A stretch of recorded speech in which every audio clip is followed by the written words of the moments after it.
Hello friends, నేను శరణ్యాని. ఇవాళ 7 అడుగుల బంధం 31వ భాగం చదువుకుందాము. రచించిన వారు మీనా ముక్తేశ్వర్ గారు. గీతిక మనసు చాలా ఆందోళనగా ఉంది. దేవానాథ్ అతను రావడమే నేను నచ్చేశానని ముఖం మీద చెప్పేసి అలా వెంటనే రింగ్ తొడగడం ఏమిటో అర్థం కాలేదు.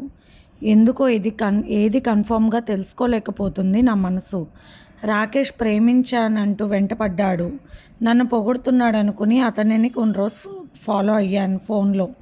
అంతే, అతని మీద కూడా నాకు ఏ ప్రేమ లేదు. ఈ మధుకిరణ్ నా మనసు ఎందుకనో వీడి వెళ్ళడం లేదు. ఏం చెయ్యను? పెద్దలందరి ముందు కూర్చుని వారి ఇష్టాన్ని ముందే చెప్పేసి నీకు ఇష్టమేనా అంటే ఇష్టమే అని చెప్పాను. అంతకు మించి నేనేం చెయ్యాలి?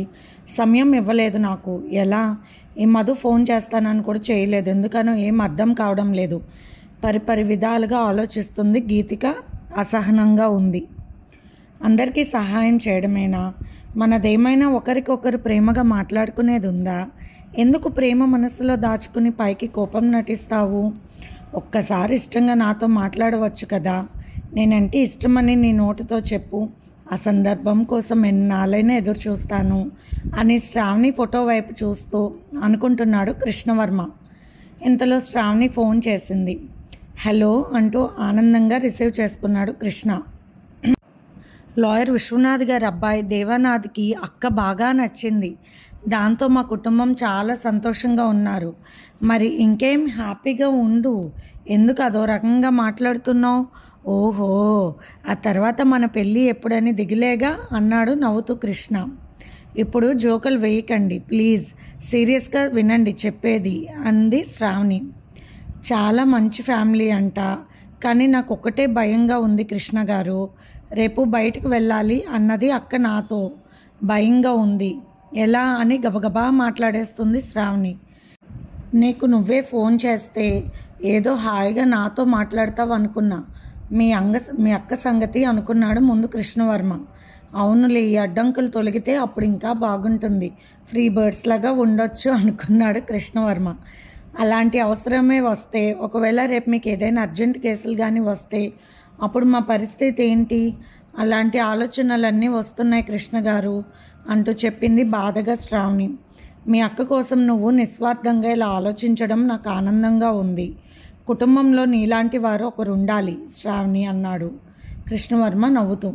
అయ్యో, ఇప్పుడు నన్ను మెచ్చుకోవడం అంత అవసరమా? అందుకు కాదు నేను చేసింది మీకు ఫోను, సహాయం కోసం అన్నది శ్రావణి. ఆ టైం రానివ్వు, ఖచ్చితంగా సరిచేద్దాం అన్నాడు కృష్ణ నవ్వుతూ. ఏ విషయం చెప్పినా నవ్వుతూ ఉంటారు, దేనికి టెన్షన్ పడరా మీరు అన్నది శ్రావణి.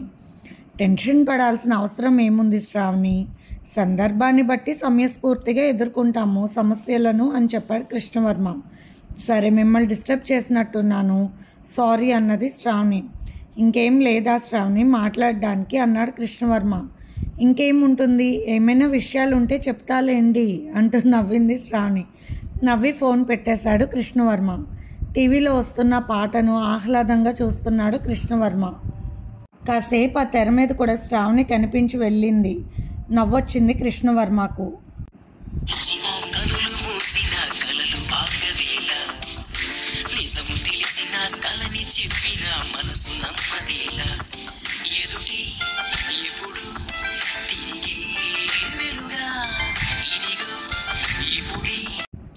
తాతగారి దగ్గర కూర్చున్నాడు కృష్ణవర్మ. ఎలా ఉంది మీ ఆరోగ్యం అంటూ. రోజు చెక్ చేస్తున్నావు కదరా, బీపీ అన్నీ బాగానే ఉన్నాయి కదా అంటూ నవ్వారు. అవును, శ్రావణి సంగతి ఏం చేశావు? ఆ పిల్ల నాకు బాగా నచ్చింది మనోడా. అలాంటి మంచి మనసున్న అందమైన అమ్మాయి ఇంట్లో లక్షణంగా తిరుగుతుంటే లక్ష్మీదేవి తిరిగినట్టు ఉంటుంది, అంత అందంగా ఉంటుంది అన్నారు ఆయన. ఏం చేయమంటారు తాతగారు? ఇప్పటికిప్పుడు పెళ్ళి చేసుకుని శ్రావణిని తీసుకుని వచ్చేయమంటారా అంటూ నవ్వాడు కృష్ణవర్మ. ముచ్చటగా పెళ్లి చేసుకుని తీసుకురారా. లక్ష్మీదేవి తిరగని ఇల్లు ఏదోలా ఉంది. ఎన్ని ఉన్ని కూడా ఆ కళ లేదు చూసావా అన్నారు ఆయన బాధగా. ఆ అమ్మాయి చదవాలి తాతగారు, పైగా వాళ్ళ అక్కకు పెళ్ళి కావాలి, పడుతుంది ఇంకో 3 ఏళ్ళైనా అన్నాడు కృష్ణవర్మ నవ్వుతూ.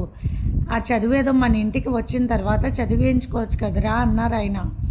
బాగుంది తాతగారు, అన్నీ మనమే నిర్ణయించుకుని వాళ్ళ ఇష్టాలు తెలుసుకోకుండా ఎలా చేయమంటారు? అది కరెక్ట్ కాదు కదా. అన్నాడు కృష్ణవర్మ. వయసుకు చిన్నది అయినా ప్రతి ఒక్కరి పట్ల బాధ్యత, కుటుంబం అంతా కలిసి ఉండాలన్న కట్టుబాటు, ప్రేమ కలిగిన తత్వం శ్రావణికి ఉన్న ముఖ్యమైన లక్షణాలని మనసులో అనుకుని నవ్వుకున్నాడు కృష్ణవర్మ. ఆ మధుకి వార్నింగ్ ఇవ్వచ్చు ఈజీనే, కానీ వాడు ఎలాంటి వాడో కూడా గీతికకు తెలియాలి కదా. అలా అని గీతిక అది తెలుసుకునే తత్వం కానే కాదు. అక్కడ సుడిగుండం ఉంది, వెళ్ళొద్దు అంటే ఎంత లోతుగా ఉందో చూద్దాం అనుకునే మూర్ఖత్వం. అందువల్ల ఇద్దరు గదిలోకి చేరాక మనం చేయగలిగింది ఏమీ ఉండదు. ఎందుకంటే పెళ్ళైన మొదటి రోజు మాట్లాడడానికి బిడియపడే విషయాలను వారు పబ్లిక్గా మనసుతో షేర్ చేసుకున్నారు ఫోన్ ద్వారా. అందువల్ల ఇరువురికి మొహమాటం అనేది ఉండదు. వయసు అనేది ఊరికే ఉండదు. విచక్షణ లోపించడం క్షణాలలో పని. అలాగే ఏదైనా తేడా వస్తే చాలా బాధలు. అందువల్ల ఈ విషయం గురించి తెలివిగా ఆలోచించుకోవాలి. నిజమే, శ్రావణి ముందు చెప్పడమే మంచిది అనుకున్నాడు కృష్ణవర్మ. కృష్ణయ్య, అంతా నీదే భారం. నువ్వు నా కోసం తెచ్చిన ఓని సుందరిని నా దానికే ఎప్పుడు చేస్తావో మరి అంటూ నవ్వుకున్నాడు మనసులో కృష్ణవర్మ. మధుకిరణ్ ఫోన్ చేశాడు గీతికకు. తను చెప్పిన హోటల్కి ఉదయం 10 గంటల ఆ సమయంలో రమ్మని. హోటల్ మానస, రూమ్ నెంబర్ 104 అన్ని డీటెయిల్స్ పంపించాడు. చాలా హ్యాపీగా అనిపించింది అప్పుడు గీతికకు. వెంటనే విషయం శ్రావణికి చెప్పి దాన్ని మంచి చేసుకోవాలి. ఎలాగైనా నా మనసు అయిన ప్రియుడిని కలవాలి, వెళ్ళి అతను రమ్మంటే వెళ్ళిపోవాలని ముఖ్యమైన బట్టలు, డబ్బులు, నగలు ఒక దానిలో పెట్టుకుంది గీతిక. ఇప్పుడు పైనే పడుకుంటుంది గీతిక.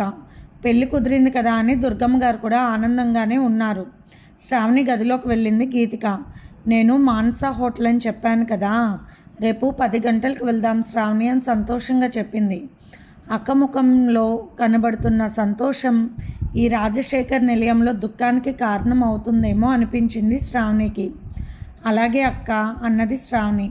అవును, నానమ్మతో నేను చెప్తే ఇష్టం ఉండదు, ఒప్పుకోదు. నువ్వు చెప్పు శ్రావణి, అక్క ఫ్రెండ్ పుట్టినరోజని, నేను కూడా అక్కతోనే వెళ్తున్నానని చెప్పు ప్లీజ్. నా కోసం ఒక అబద్ధం ఆడవే ఒక్కసారి అంటూ బ్రతిమాలింది గీతిక. అంత హుషారుగా అంత తప్పించిపోతుంది అక్క. ఏం మాయ చేశాడో వెధవ. ఇటువంటి మనస్తత్వం ఎలా అలవాటైందో అక్కకు చాలా బాధగా అనిపించింది శ్రావణికి. ఈ అక్క చేసే పొరపాటు వల్ల పెళ్లి కాకుండా కృష్ణ గారితో షేర్ చేసుకోవాల్సిన పరిస్థితి వచ్చింది. ఇలాంటి విషయాన్ని ఛీ అనుకుంది తల కొట్టుకుంటూ శ్రావణి. గీతిక వెళ్ళింది. అందమైన కలల తలంపులతో తన గదిలోకి వెళ్ళి తలుపులు వేసుకుంది. మెసేజ్ వచ్చేసరికి చూసింది. మూవీ ఓపెన్ చేసింది గీతిక. చూస్తుంటే ఒళ్ళంతా ఆవిర్లు కమ్మేశాయి గీతికకు. ఆమెలోని ఆడతనం పూర్తి స్థాయిలో మగాడితోనే కోరుకునేలా అయిపోతుంది ఆమె మనసు. అలాంటి వీడియో చూస్తుంది గీతిక. శ్రావణి కృష్ణవర్మ గారికి మెసేజ్ చేసింది. భయపడకు శ్రావణి, ఖచ్చితంగా నేను మంచి మార్గం చెప్తాను. మీ అక్కకేమీ కాకుండా, ఇంటి పరువు పోకుండా మంచి జరిగేలాగా నేను చూస్తాను అన్నాడు కృష్ణవర్మ. రేపు 10:30కి పెద్దక్క వాళ్ళు వస్తున్నారు. నాకు సెలవే, వాళ్ళతో షేర్ చేసేదాన్ని హ్యాపీగా హాయిగా. కానీ గీతిక అక్క వినడం లేదంటూ బాధపడింది కాసేపు శ్రావణి. ముందు రాబోయే ముప్పును తప్పించుకోవాలంటే అంటూ ఉంది శ్రావణి.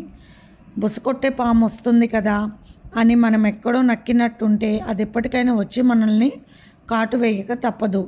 అందుకని ధైర్యంగా ముందే దాని పీడ వదిలించుకోవాలంటూ నువ్వు అక్కతో కలిసి ఖచ్చితంగా సమయానికి అక్కడికి వచ్చి దూరంగా ఉండి మీ అక్కని మాత్రం లోపలికి పంపించు అని చెప్పాడు కృష్ణవర్మ. ఆ తర్వాత కృష్ణవర్మ మానస హోటల్కి ఫోన్ చేశాడు. ఈ విషయాన్ని చెప్పాడు. సరే సార్, మీరు చెప్పినట్టే చేస్తాను తప్పకుండా అన్నారు వాళ్ళు. ఓకే, ఇంకా ఇబ్బంది ఉండదు అనుకున్నాడు కృష్ణవర్మ. మరుసటి రోజు ఉదయమే లేచి కృష్ణయ్యకు ఆకుపచ్చ పంచ, పైన గులాబీ కలర్ బంగారు అంచున్న చొక్కా వేసింది శ్రావణి. చాలా అందంగా మెరిసిపోతున్నాడు కృష్ణయ్య. పువ్వులతో అలంకరించి దీపారాధన చేసి వెన్న, జున్ను, పాలకోవా అన్ని ప్రసాదాలు పెట్టింది.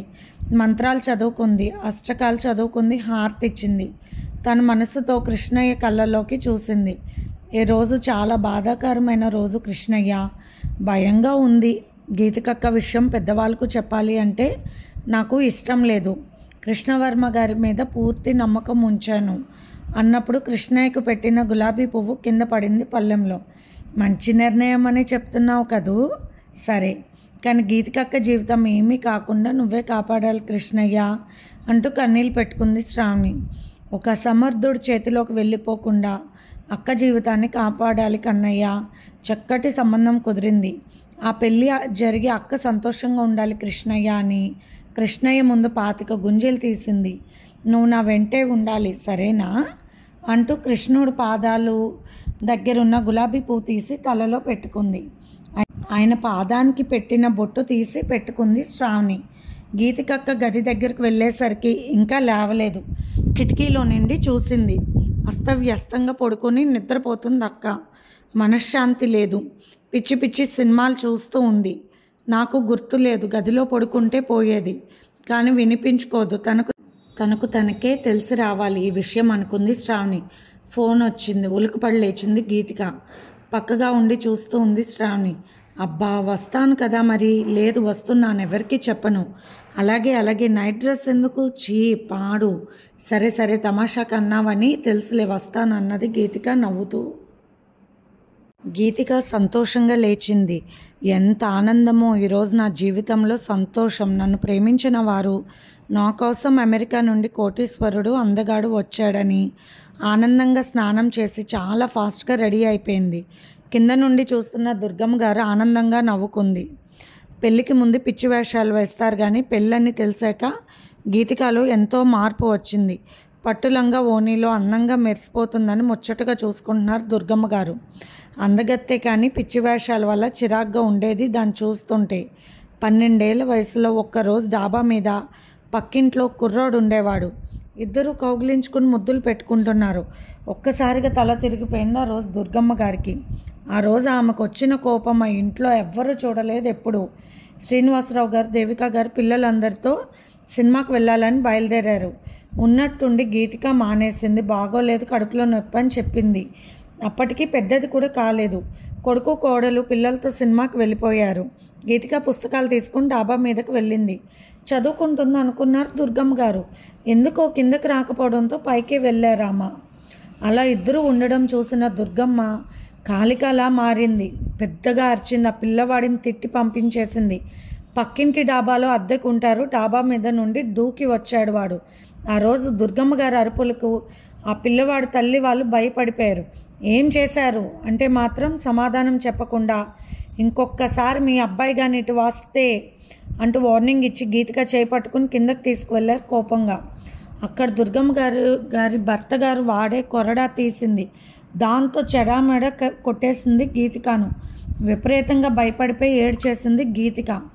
ఆ కొరడా వల్ల ఒళ్ళంతా తోలు లేచిపోయింది. అప్పటి నుంచి గీతిక విషయంలో చాలా జాగ్రత్తగా ఉంటారు దుర్గమ్మ గారు. ప్రతి విషయాన్ని పట్టించుకుంటారు. జరిగిన విషయం చెప్పలేదు కానీ ఊరికే కోపం రాదు దుర్గమ్మ గారికి అని మాత్రం అందరూ అర్థం చేసుకుని కామ్గా ఉండిపోయారు. ఆ రోజు కాలికలో ఉన్న ఆమెను చూసి అందరూ భయపడ్డారు. ఏడుస్తున్న గీతికను నువ్వు తప్పు చేశావా అని అడిగారు కోపంగా దేవిక. చేశాను అని చెప్పింది గీతిక. అంతే, ఇంకా ప్రశ్నించలేదు దేవిక గారు. కారణం లేనిదే అత్తయ్య గారికి అంత కోపం రాదు అని తర్వాత చెప్పారు. దుర్గమ్మ గారు పిల్లల విషయంలో చాలా జాగ్రత్తగా ఉండాలి. తెలిసి తెలియని వయసులో ఎవరినో చూసి పిచ్చి పిచ్చి పనులు నేర్చుకుంటారు.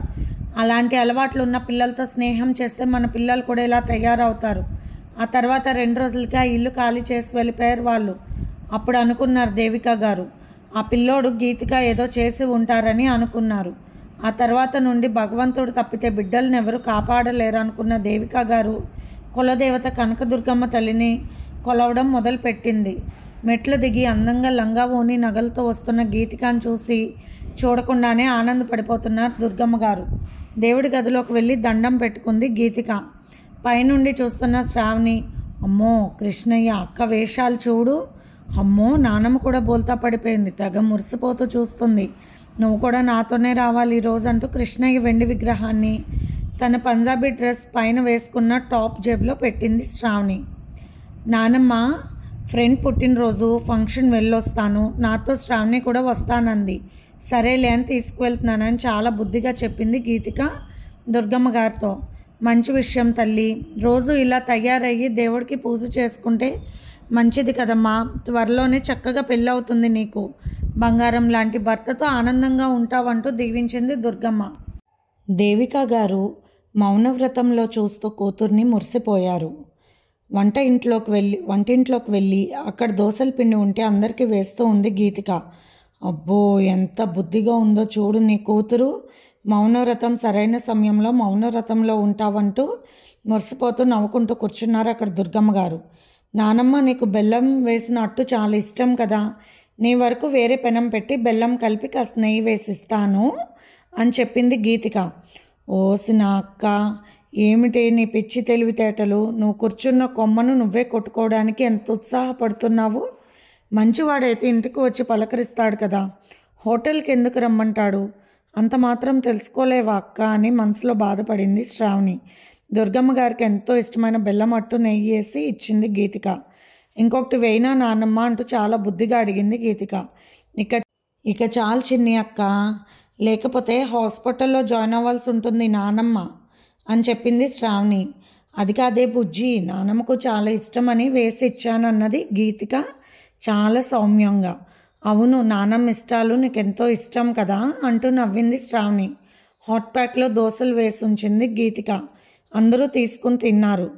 ఆ తర్వాత తల్లి దగ్గరికి వెళ్ళి, అమ్మ 9:30కి నేను బయటకు వెళ్ళాలి, విషయం ఇది అని చెప్పింది గీతిక.